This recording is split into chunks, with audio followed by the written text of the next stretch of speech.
I freak out. And I'm like, okay, go away. I can do it by myself. She was like, whoa, geez, calm down. I'm like, seriously, like, just go away. And so I, like, left the room. Yeah. I cooled down. But I was, like, starting to think, like, man, why am I so upset about this? Yeah. But I think that for me personally, not everybody's going to be impacted this way, but I think our own upbringing can impact that. But for me, it's like being perceived a certain way. Like I translated that situation as my sister's perceiving me as not being good enough. Like she's expecting me to not be able to figure it out. That's why she has to do it for me. And that internally just doesn't sit well with me. Like I have to prove that I can do it and I'm Yeah. capable and I'm good enough. Your life, your journey starts now. Have others based their expectations of you based on age, gender, size, color? My boyfriend wouldn't let me carry a two laundry baskets, because he didn't think I was strong enough, but I could have done it. I love that example. That's so good. I could have done it. Yes. He didn't let me.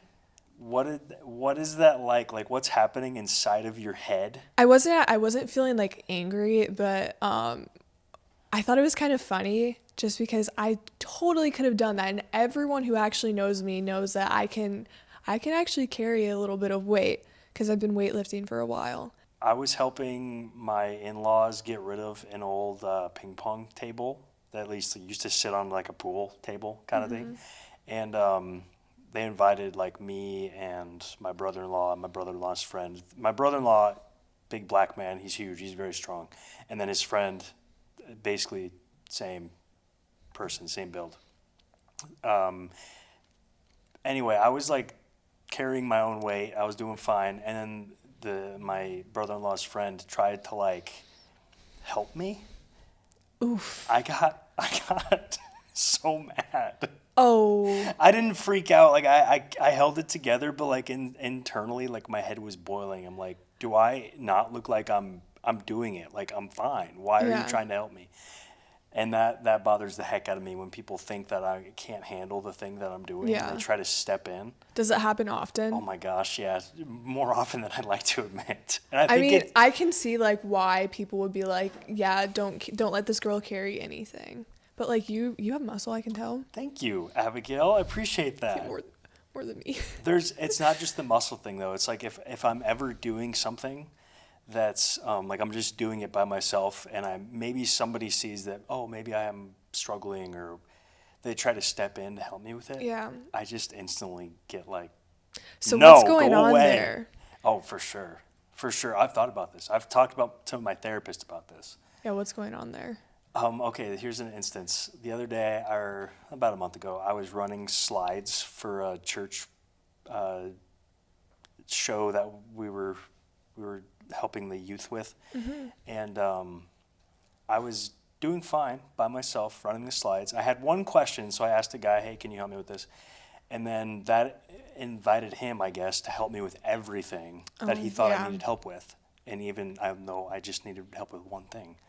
And so I'm like doing my thing, and he's like, "Here, Dylan, do this." I'm like, "Go away! Oh, I that can takes do you off? it. I can do it."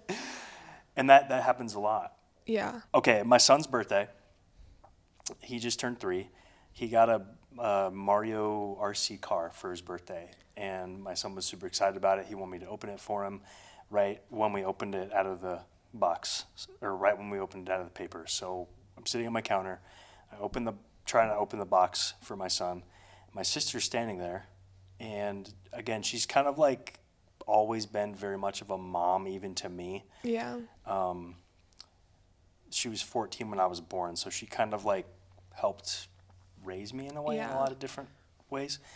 So she's always kind of done things for me, which I hate. That's probably where this is coming from, is my history with my sister doing things for me and not letting me do them by myself. I have to prove myself. Anyway, she tells me how to open this kid's toy box. To be a fly on the wall and see that. I did freak out. Yeah. I did not keep it inside. It was a little, those little like plastic tabs that like attach the toy to the box, and you just like twist it and pop it out. Like my 3-year-old son could have figured this out, Yeah. but my sister told me how to do it, and I'm a grown man with 3 children, and I freak out. I'm like, okay, go away. I can do it by myself. She was like, whoa, geez, calm down. I'm like, seriously, like, just go away. And so I like left the room. Yeah. I cooled down, but I was like starting to think like, man, why am I so upset about this? Yeah. But I think that for me personally, not everybody's going to be impacted this way, but I think our own upbringing can impact that. But for me, it's like being perceived a certain way. Like I translated that situation as my sister's perceiving me as not being good enough. Like she's expecting me to not be able to figure it out. That's why she has to do it for me. And that internally just doesn't sit well with me. Like I have to prove that I can do it and I'm capable and I'm good enough. And for me, that's something I've really had to learn to deal with. And I think that's the same thing that happens with the ping pong table, with the slides at church, with my sister. It's people's expectation of me are really important. And if they don't expect out of me what I think I can put out into the world, it's just really, I don't know. Yeah. Do you think that's their intentions? No, No. definitely not. Yeah. It's my own interpretation of what's happening, but it's not. I don't think anyone's ever intending to make me feel belittled. Yeah. That's my own insecurity. I think I have to work through.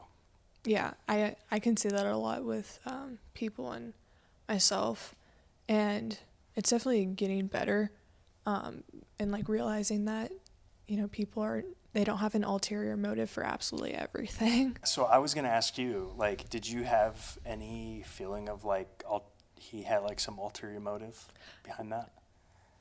No, I thought it was actually a little bit like funny because I was like acting like all annoyed, like, oh, I can totally do this, like da da da da.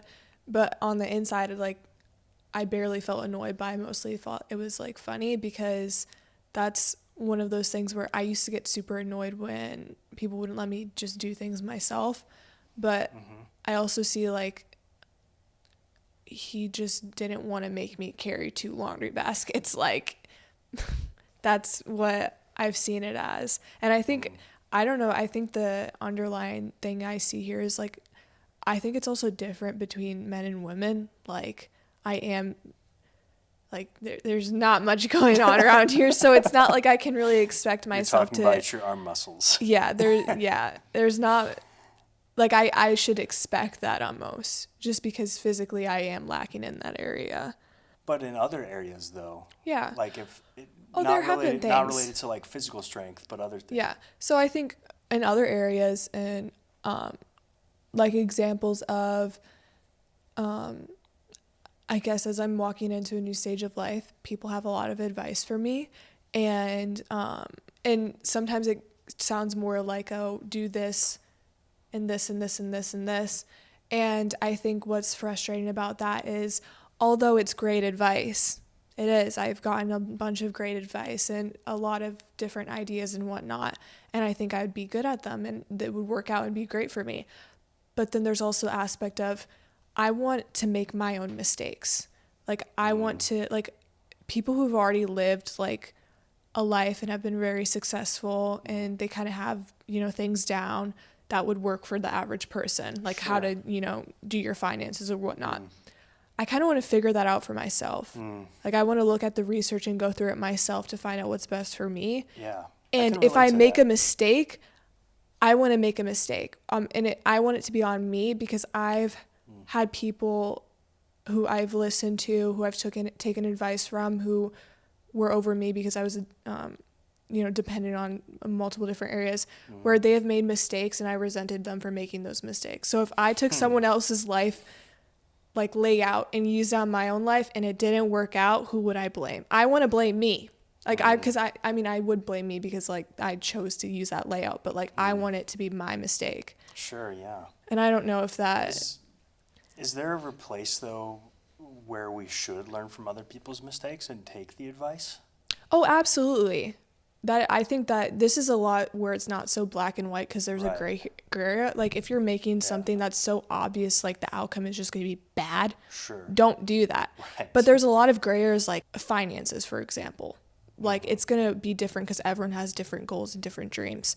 So like you kind of have to weigh out, like, are you going to put more in the long term, like the way long term, like retirement, or like your middle ages, or when you're young? So people balance them Right. out differently. Like I've invested into more like long-term accounts, but I haven't put, like, I'm deciding where to put my money, and that's going to be different for everyone based on their dreams and goals. So that's True. where you get in that gray area where, like, I don't want to just take someone's layout of investing and just put it on my life when it doesn't align with my goals or my dreams. Sure. And Yeah, that makes even if sense. I think that something's going to give me an outcome and it doesn't give me that exact outcome, that's on me. And that's a mistake that I don't want to have to, like, I want to make my own mistake in that. Because we're all going to make mistakes in silly different areas. I think But you that, don't want to have to blame other people for the mistakes. Like you want to take responsibility for your own. yeah, I suppose, like, it's more so like I don't want to live someone else's life. So I'm not saying that don't listen to other people. You definitely need counsel and wise counsel, and Yeah. but it gets to a point where it's like you take in so much information where it's just like you just need to make a decision. I think there's a really strong point in here too about like people's expectations of us too. Like people giving us advice because they might have certain expectations for us. Like, oh, if you do this like I did, you're going to get the same outcome. Or I'm expecting this outcome for you because Yeah. you're a girl or whatever. Yeah. Or it could be any number of things, but it's like I don't expect you, Abigail, to make the smart financial decision because you're you. Yeah. I'm not saying that, but like And that's just kind of thing something that happens. every single person is going to deal with. It doesn't even Right. matter because we're human. We lack in many different areas. Each of us have, I believe, very great attributes in all of us, but we also have very bad attributes that we have to kind of rely on other,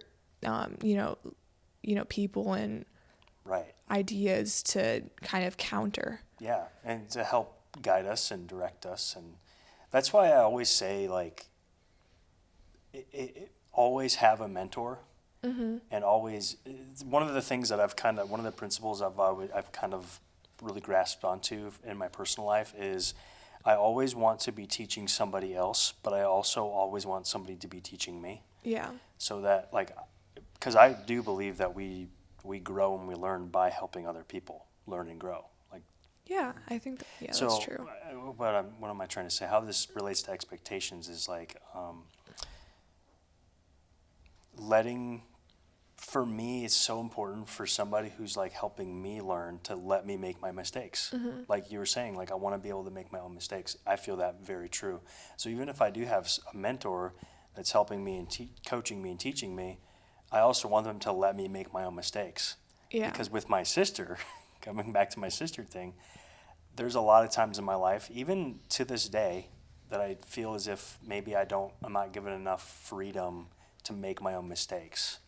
And even as a kid, I was told, don't do that, Dylan, or here, let me help you. It's like, no, I want to do it by myself so I can fail Yeah. by myself and learn by myself. Sometimes I need to get over that, though. Because Yeah. the person who's trying to teach me might have a really valuable lesson to teach me. And if I'm not listening, I'm not going to learn it. And then I will maybe Yeah. waste years trying Which to is learn why, the lesson. yeah, I think it's up for discernment. I was talking to one of the people in my life who I really look up to just a couple of weeks ago, because as I'm making some pretty big decisions in my life, I had shared with her, I was like, I really care about like your opinion of me, and I care about all these other people's opinions of me. And she goes, the only opinion that matters is God's. Because her and I like disagree on, or we don't really align on some things, like some small things. But just to have her say that, Do you agree with that? I do agree with that. I agree with that 100%. And the way that is manifesting itself is like there are people in my life who I really respect and care and trust and, want I want them to have a good view of me, where it's like, I have to tell them, yeah, you don't disagree with me, but you disagree with me, but I'm still going to do this because I think this is where God is leading me. Right. sometimes the thing that God is putting on my heart, or the expectation God has for me, is going to be different from what people have of me. But it's learning to not it's learning to care more about what God thinks of me than what other people think of me. Yeah. But then there's also the side of it, like, I wrestle with this because there's people in my life that God has put in my life that have been really wise counsel to me, and their opinion kind of is God's opinion in a way, like, because they're coming from a very godly place, Yeah. from a biblical place, and they're teaching me, sharing with me things that they learned from their walk with God. So you see what I'm saying? Yeah. I think we're on the same page. I don't think we're disagreeing, but I don't know. I'd say people can say very good and godly things and it still not be the thing that you're supposed to do. Like, I'm not True. saying you do an ungodly thing, Yes. but the Bible is very sophisticated, and there's a lot of gray area, and there's a lot of black and white. Yeah. And That's so funny that it's gray and it's black. yeah, at the it same like time. is all it's a lot. It's so true. And I think God speaks to us differently than other people. And so really, when you in your heart know that you're following God's will for your life, then I think you'll be okay. Because there's a lot of people in my life who are very godly people who I don't agree with. And I think they're great people, but I don't agree with them. What if my perception is wrong, though? Like, I know this is kind of an out there thing, but it's like, oh, I do something terrible to somebody because, oh, God told me to do it. And I truly believe that God told me to do it. God right? is not going to be alternative to the Bible. Oh, I agree. Yes. Okay, so that's the where point. Yes. that's where if Absolutely. if you are finding this in the Word of God and you're not distorting it and you have a pure heart, pure intentions, and you're praying and you're talking to God and you're in conversation with God, then you're going to find your way. Yeah. I think Does even it with line my up with counsel, Scripture? yeah.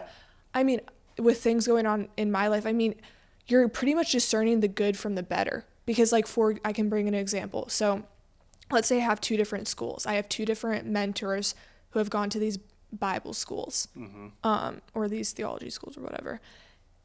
Neither one of them is bad. Like, it's not that bad, but you're discerning from God which one is good and which one is better. And so that's where it's like, you get gray area, because now you're kind of thinking, oh, does my personality align with this culture? Where does it have the classes I want to take or where I want to go in life? Like, there's a lot of things that are just gray area. And that's where it's like, now you need to find your advice and wisdom from God and not from wise counsel, because either of them are going to have some pretty great things to say that are godly about either school. That's such a good point, because you could have like 2 or 3 great options ahead of you, but it's like, well, I don't want to screw this up and make the wrong decision because they're both good, but which one's better, as you're saying. I kind of think it's like, if I take my daughter to like the gas station and I'm like, here's a whole selection of candy bars you can take. You can get whatever candy bar you want within reason. You're not going to get like the $10 thing, but like, you got $3, choose whatever you want. And I'm going to be okay. Like, as a dad, I see you making this decision I'm okay with. Like, choose a candy bar. I don't care which candy bar it is. You're going to be happy with whatever one. Yeah, the one with the peanuts or the caramel. Yeah. Exactly. And like, some people are going to disagree that you should get the peanuts. Right. Yeah. Right. And some people are going to say, no, you should go with the Almond Joy rather than the Snicker bar. Or the Reese's. But with a or the candy, Twix. Yeah, it does get a lot more sophisticated in a real world example, because some people do bring up good points on, like, this is one of the things that I've been battling with. So on whatever path you walk, you're going to have problems, and our problem is sin. So whatever path you walk, you're going to have sin. And I think one of the things of discernment is like, do you think where God is leading you, you can handle the trials and the temptations that he's putting in front of you? And because if we really do think about it, like, whatever path we walk, if we're going towards sin, then we're we're walking away from God, but we have to deal with like the sin in our lives. Mm-hmm. And so that's where it's like I do think discerning the good from the better is really important, because no matter what, you're going to face sin. Yes. Choosing what the world tells me is good is not always what God is telling me is good. Or, Yeah. yeah, I think I said that right. Just because the world or even my own opinion of something is good doesn't mean that God's opinion of that is good either. Or, you know, Yeah, that's true. I'm Yeah. tripping over my words. It's like I might think it's great. God, not so much. He's saying, no, actually, I want you to go a different direction because that's Hmm. not what I have for you. Yeah. It might seem good on the outside. And okay, so I think You we know have what's to. interesting? Sorry, I don't want to. I was just gonna translate or give definition to the word sin too. Hmm. How would you define sin? Missing the mark. So, God's mark, right? yeah. Like God tells me to do it one way, I miss that, Hmm. right? Okay, I think that's a good definition. Yeah, Yeah. living in a way that's not necessarily honoring God, or the decision that I'm making is not pleasing to God. But I do think, like, in conclusion, that there's a lot of tough decisions every person has to make. It's not easy. Like, Mm-hmm. that's for sure. And having grace is important. And then also following God's commandments. Because I do think that if you just go back to the book and you trust in God, then we're going to be fine. So, expectations wise, people have expectations for us that may or not be true, but truly at the end of the day, I think what we're coming to is that God's expectation for you Is what you should be aiming for. yes. And when we don't aim for that, we fall into that place of sin. When we're trying to please everybody else's expectation of us, when we're trying to please everybody else around us, we can't please everybody else and God. It has to Doesn't work be like that. pleasing God above all else. And then we're going to upset people along the way because we're not pleasing them, we're pleasing God. I wanted to share a verse all the way back in the Old Testament in Samuel 16. This is when I think God was trying to pick a king for Israel. Yeah. So I'll just read it. Samuel 16:7 says, when the prophet Samuel saw Jesse's son Eliab, he thought that surely this was the one God would anoint as the next king. But God told him, do not consider his appearance or his height, for I have rejected him. The Lord does not look at the things people look at. People look at the outward appearance, but the Lord looks at the heart. So when people make judgments on you, they have certain expectations of you because of your size, age, color, gender, whatever it is. Know that God's expectation for you and the way that he looks at you is far different from what people look at you. And it's not always, the way people look at you is not always going to be accurate to what God has put inside you. And I think that's truly a lesson that I have to apply to my life on a daily basis, because I really struggle with wanting to please people. And I feel like I have a very strong emotional response to when I don't please people, or when people have expectations of me that I don't like. And like with my sister, or with even the situations I gave with like the ping pong table, or like people have this like I'm translating in my head, people have an expectation that I'm not good enough, so then that means they have to help me. And that's how I think, oh, you must you must expect that I suck. That's not accurate, though. Like, as you said, I was having this preconceived, or how did you put it? Ulterior motives. Yes. Yeah. I expected they had an ulterior motive, but truly they didn't. And so that's why I challenge is my perception or is it reality? Yeah. To challenge and that. I think one of the things that I like to remember is that no one is your Lord, your King, or your Savior, or your judge besides God. Yes. And so you don't owe a person to be perfect for them. They're not those things for you. Even if a person, so normally my perception, like all these stories I gave you, including my sister, my perception was off, right? Like I had this interpretation that she didn't think I was good enough, so she had to help me, and I felt like an idiot. But that was my perception was skewed, and I shouldn't listen to that. But what if people actually do think I suck? And they do tell me to my face, you're not good and you should quit. That's really hurtful. But the point is not looking at what they think. It's looking at, okay, what does God truly think of me? Yeah. Whether I think perceive I'm not good enough or somebody tells me Yeah. I'm not good enough, what does God tell me? Yeah, I think this is also where it's like a both and, because also people could be telling you the truth. Like True. maybe in some sense, like people are like, hey, what you're doing is not good. You need to change, and they're And right. sometimes I need to hear that. Yeah, and I think that's really where